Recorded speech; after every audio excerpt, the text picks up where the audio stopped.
lige med på en kort køretur.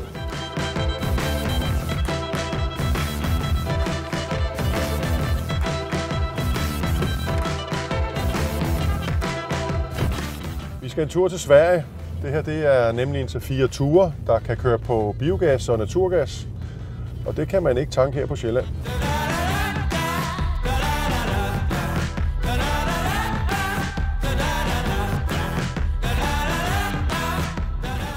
Bilen her har 3 gastanke og en benzintank.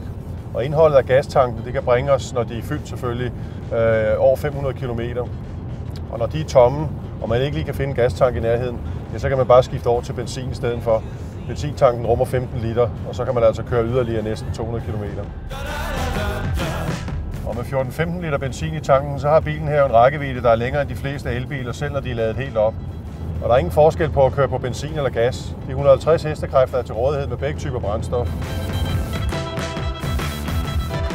Når bilen kører på gas, kan man aflæse forbruget i kilo, og rækkevidden kan også aflæses her på displayet i midten.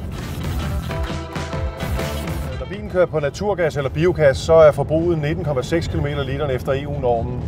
Og når man skifter til benzin, så kører den 15 km på literen.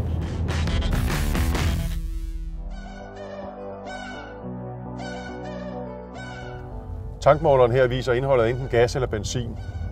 Vi har lige godt en halv tank gas tilbage og lidt mere benzin. Den er 3/4 fuld på benzin.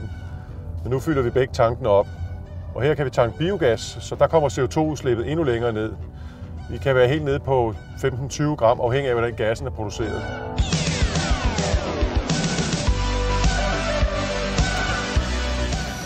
Og her bag tankklappen sidder der 2 påfyldningsstuser. Den ene til benzin og den anden til gas. Gastankene de rummer 25 kilo, nok til de her mere end 500 km kørsel. Og det tager kun et øjeblik at fylde. Ikke længere tid, end det tager at fylde benzin på.